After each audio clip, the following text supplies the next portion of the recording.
A Mediterranean Mystery by Fred E. Wynne. Chapter 11. Captain Welfare Explains. I had finished a late breakfast and sat trying to forget my trouble and take an intelligent interest in the Egyptian Gazette and an eloquent indictment in its columns of the Ministry of Waqfs. I was still at a loss as to the nature and functions of this institution when Edmund came in, very debonair in his white linen suit. "By Jove!" he cried. "I'm glad to see you here safe. We were terribly worried about you when we saw the sand blowing. What is it? What's the matter?" I had tried to keep all signals out of my face and aspect, but I could not command myself. I knew I looked a crushed and guilty man. I saw the youthful joyousness fade out of Edmund's eyes as he turned and saw the pile of boxes on the floor, and more than ever then I knew how dear to me he was, how much dearer than I suppose most sons are to their fathers. He had wronged me deeply.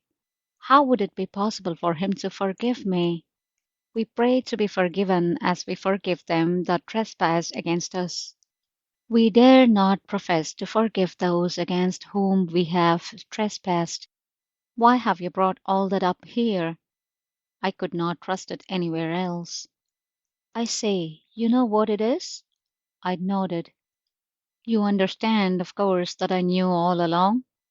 Yes, now, from what I have learned, I'm bound to suppose that. I want you to tell me all about it, to explain. Explain? There's nothing to explain. I did want to keep you out of it. I tried faintly. I loathed the idea of your being humbugged. How, yes, that's what it comes to. But I was too feeble to prevent it. But I won't insult you further with my regrets. The other things are bad enough, but I wish to God you could know how I mind about you. Goodbye. He went to the door, and it was no mere melodramatic movement. I knew well that if he went it would be the end between us. Very quietly I said, "Wait a moment. You have no right to leave me in the lurch now. You have got me into this hole. Even at the cost of a few days' unpleasantness for yourself, you must get me out of it. Then you can go on with your own plans for yourself." It stopped him like an expanding bullet. "I beg your pardon. If there is anything I can do at the cost of a few days' unpleasantness, I shall certainly not grudge them." "I'm glad to hear it," I said. "There is a devil of a lot to be done. You should better sit while we discuss it." "Well?" he asked as he took the chair in which Jacob had last faced me. I felt I had a much harder, much more important contest before me now, one in which I should have no aid from revolvers or other mechanical weapons. "Under the circumstances," I said, "I cannot consent to your calmly clearing out and leaving me with all this very incriminating stuff on my hands. You will have no difficulty in getting rid of it. That was all arranged. If you had left it to Jacob and Van Ermingen, I know that. It would have been distributed by sneaks in spite of all we English are doing to prevent it. We English are fools to try to prevent it. If you knew the people that take it." This remark depressed me almost more than anything that had yet occurred. It gave me the measure of Edmund's deterioration. I was again reminded of the bishop's remark about becoming déclassé, but I had not thought the process could have led to this.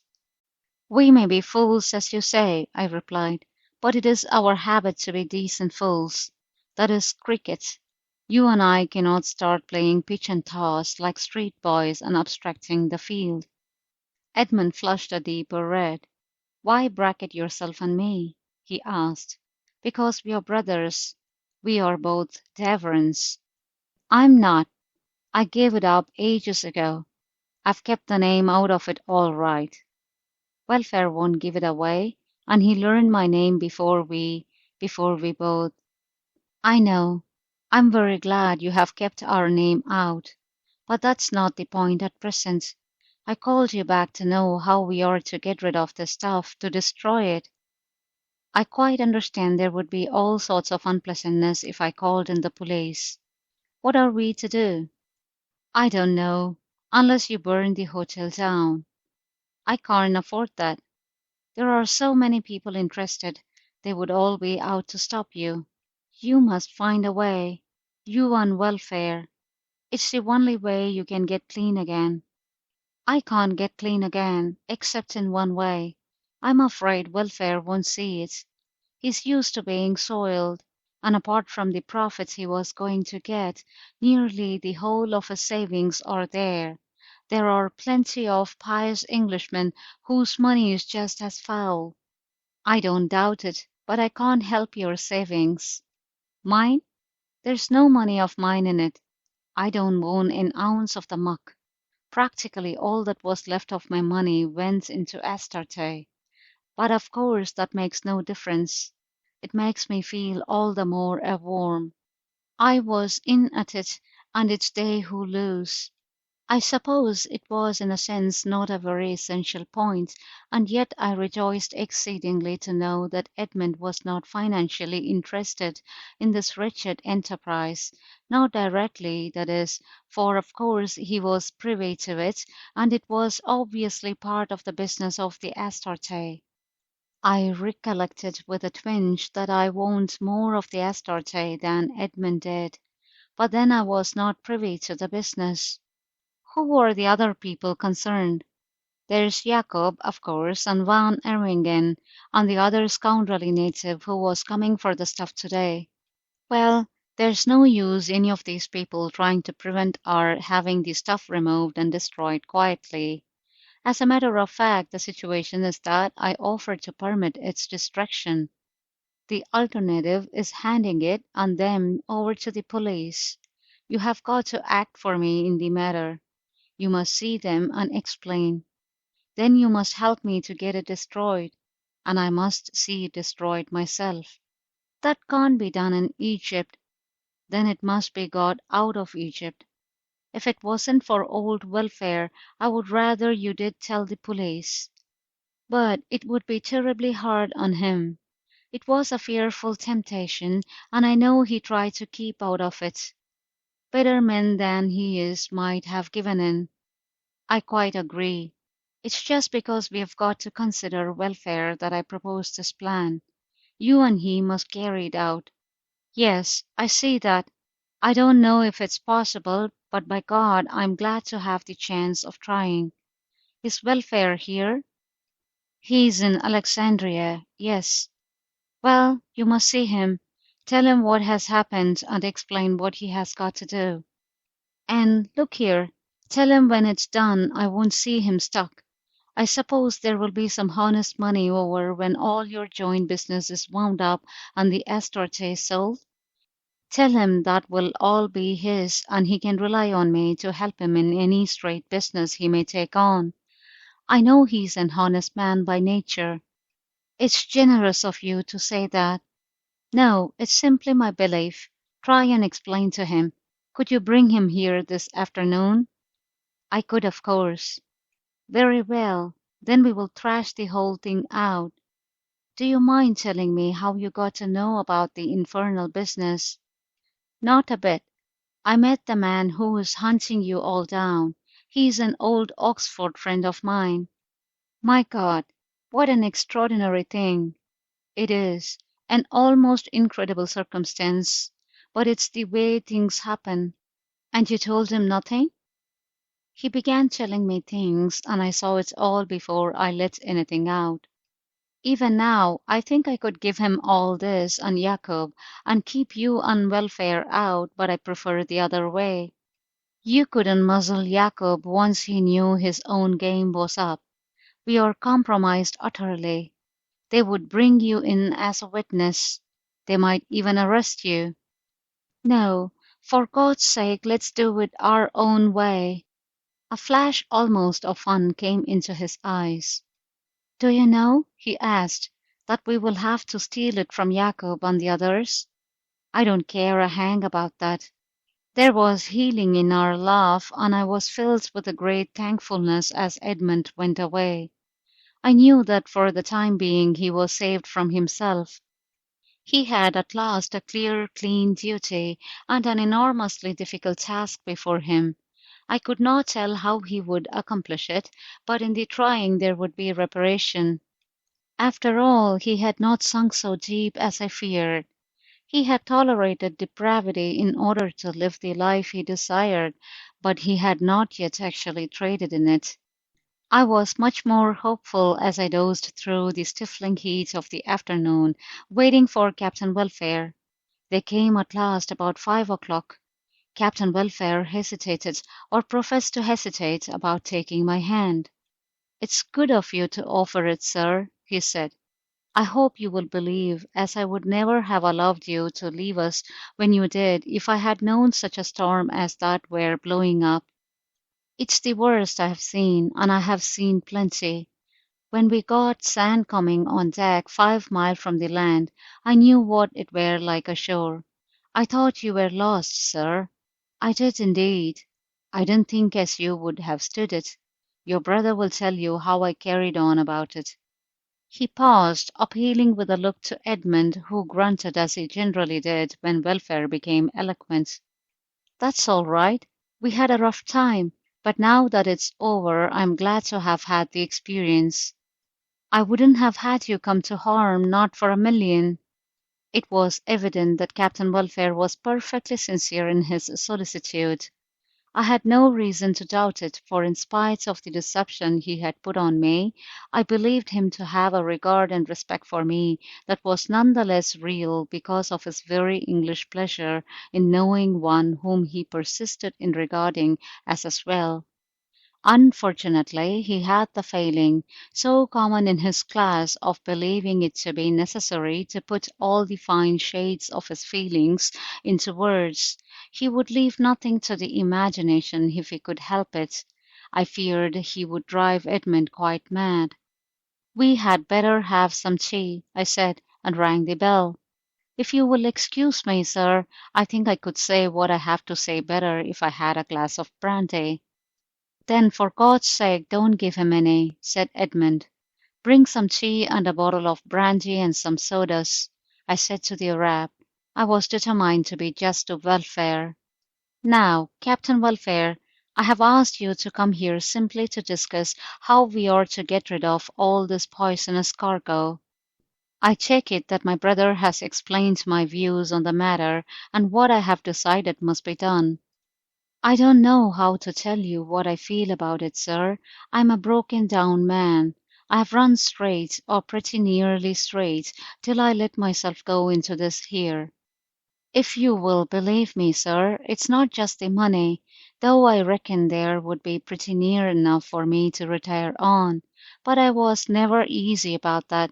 I wouldn't have been if I had had it in the bank at home. I would have known the Lord's blessing wasn't on it." Edmund got up and went to the window. He remained there looking out across the sea. But there was not a tinge of hypocrisy in Captain Welfare. His God was horribly unjust in most things, so unjust that I already knew he thought it necessary to fear him in the literal sense of the word, but he would adjust his rewards and punishments with a nice sense of commercial probity. "No," he continued, "what gets me is the way I have treated you, sir, after all you've done for us. I can do no less than take it all on myself. Your brother was against it from the start. I only wish I hadn't overbore him, but I never planned it out beforehand. It came on bit by bit. I honestly thought, sir, as we would go to Guernsey and back as arranged. Then when we got warned off there was nothing for it but to carry on. You will understand now it wasn't only Jacob was in danger. Well, there's times a man can't tell the truth, and we couldn't then. I think you will see that yourself." "Quite," I said. "Well, we deceived you then. It wasn't the first time, I admit. I suppose we had been deceiving you all the time. I was nervous at first, but if you will excuse me, sir, it seemed to come natural to you to be took in." "Yes, I'm afraid it did. I assure you I blame myself very much. Don't do that, sir. For God's sake, don't do that. All the blame there is wanted. Don't you waste it where it ain't wanted. Well, we had this job on, though we didn't mean to do it so soon.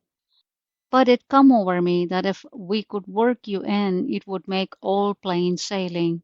There didn't seem any harm in it. I didn't see what harm could come to you. But what I can't forgive myself is them books. Them books I showed you was false. This seemed to me a curiously minor point to rankle so in his queer, crooked conscience. I do wish now I hadn't done that, he added. It seems unnecessary to me, I said. It's almost the only inartistic thing in the whole process. It was an unkind remark, but it only brought a puzzled look into his pathetic green eyes. It made Edmund writhe, however, but then Edmund deserved it. Between you and I, sir, I thought I was giving you a fair chance to find us out. I thought you must see through them books. You would have if you would have looked through them. But you never did. Captain Welfare, I might just as well give you a Greek Testament to read. I told you so. Well, I don't know. I know you don't, I snapped, for this meaningless exclamation always irritated me. Captain Welfare looked so pained that I was sorry I had snapped. There was a real innocence about the man that made it almost impossible to keep him focused in the mind as the old schemer he undoubtedly was. I was able to believe that in showing me his abominable faked accounts, he had actually been offering me a sporting opportunity of finding him out. Well, sir, I've told you the story now. I have acted bad and mean. I have not had the chance to know many real gentlemen in my life until I come to know your brother and afterwards yourself. When I was a younger man and come to understand what a gentleman was, and that I wasn't one and never could be, it was a distress to me. I always wanted to be with gentlemen, to work with them and for them. Well, I got my chance, and this is what I have made of it. I've brought your brother into all this here. I've brought him down, and I have treated you well the way I have told you. I know now I'm not fit to have dealings with gentlemen. I don't mind admitting, sir, it's a disappointment. There was a depth of sincerity in his crude confession that I think touched even Edmund. He continued to stare moodily out to sea, but it was evident he had been listening, and he made no gesture or sound of impatience. Captain Welfare, I said, I told my brother this morning I believed you were an honest man. Sir, I thank you for it, though if you will pardon my saying so, I think you would believe any mortal thing, as long as it wasn't in the line of ordinary religion. Well, you know now I'm not an honest man, leastways I haven't been. But since you have said that, sir, by God, I am and will be, if I end my days in the forecastle. Have you thought how we can get rid of all this? I asked. Captain Welfare's theories were rather embarrassing. I haven't, sir, not yet. It's got to be done. Van Ermingen and Jacob won't let it go without a struggle. There are the police if they try to prevent it, I said grimly. They can easy square the police, sir. Bucksheesh. They cannot square my friend, I replied sternly. No, they couldn't square him, he agreed. But we are not too well fixed for going to him either.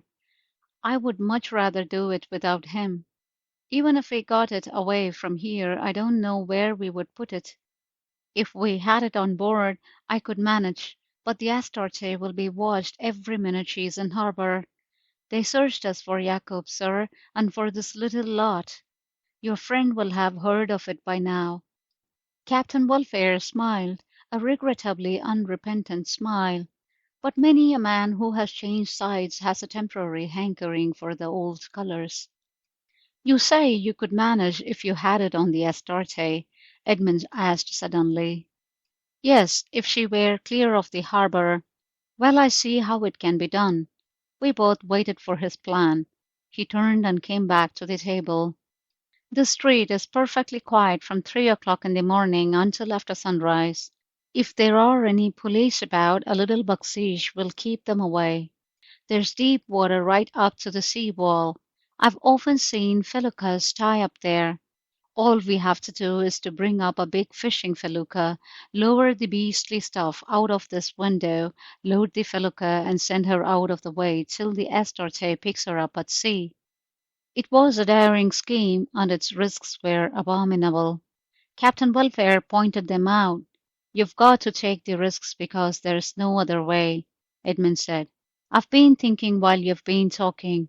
When you mentioned the Astarte, I saw the whole thing in a flash. We cheat Van Ermingen and Co. instead of buying them off. We hoodwink the police and get away, and we can sink the stuff in as many fathoms as we like. For that matter, we could drop it overboard from the felucca without bothering about the Astarte at all. No, Edmund argued. Some of the crew would talk. Jacob will know what we have done within 48 hours of their coming back. He would get it up again if he had any clue to its position. Besides, I said, I stipulated that I was to see it destroyed. So you did, sir, Captain Welfare admitted, and that will be done as per agreement. So we will have to get it on the Astarte. Are you going to bring it all the way home then? I asked. That is impossible, of course, Edmund put in impatiently. We will have to get rid of the Astarte at Marseilles and then disappear ourselves. Get rid of the Astarte? I repeated. Is that necessary? I'm afraid it is, sir, said Captain Welfare. You see, they won't search us on the way because they will think we are going to pick up a fresh cargo. But we dare not leave the port in her again. This friend of yours knows too much, and he might get Jacob while we are away. I say, I said regretfully, but I don't see how you will keep your promise about letting me see the stuff destroyed. Not that it really matters. I'm quite willing to trust you. I will not ask you to do that again, sir, said Welfare very solemnly. You are bound for Marseilles too. We shall have a day or two start of you, but you will get there first. I promise you faithfully you will see the last of the cargo. Very well. But, by the way, I asked, what was that cargo you landed at home? Was it curious? Of course it wasn't, Edmund said, contemptuously. I hope it was not more of this wretched stuff. No, sir, said Welfare. There would have been no use leaving that in England. That was ordinary old-fashioned smuggling. Brandy and cigars, as a matter of fact. It's done still from the Channel Islands when a chance occurs, and of course the Astarte was a chance. We had meant to get the stuff through the customs along with our straight cargo somehow, but we had difficulties at Tilbury. Then this tunnel of yours cropped up, sir. It made the whole thing so easy we were going back to Guernsey for more. Only this hashish business got in the way, and we learned there was a warrant out for Jacob. Well, if they had got the Astarte then, the whole thing would have come out. That was why our agent sent to warn us. Getting the Astarte back here without arrest was a fair masterpiece. But by the Lord Harry, it was anxious work. You've little idea what I went through, sir, and the course we steered. Oh, my lord! Life was worth living for the time, said Edmund. I often felt sorry you were missing all the fun of the gamble. Of course you knew all about the smuggling at home, Edmund. Of course. Don't make any mistake about that. I was in it for all the money I could put up at the time. I sighed. The whole business was so very sordid. But after all, brandy and cigars were not going to poison anybody. The whole thing was stopped now, and in face of the horrible traffic I had circumvented, I was not going to break my heart over His Majesty's customs duties. Well, gentlemen, I said, our business now is to get this load back on the Astarte. The sooner it's done, the better. I suppose we are all agreed to get it away as suggested? I agree, as there ain't any other way. How long will it take you to provision the ship? Edmund asked of Welfare. I could do that tomorrow at a pinch. Very well, tomorrow night we will shift the slot. Let me see. All we want is a few fathoms of rope. I will bring that up in a suitcase. You and I will have to manhandle it out of this when welfare brings up the felucca.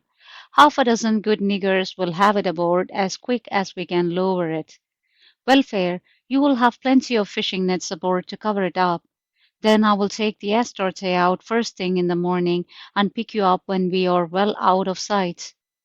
So it was settled, and the scheme began at last to look quite feasible to me.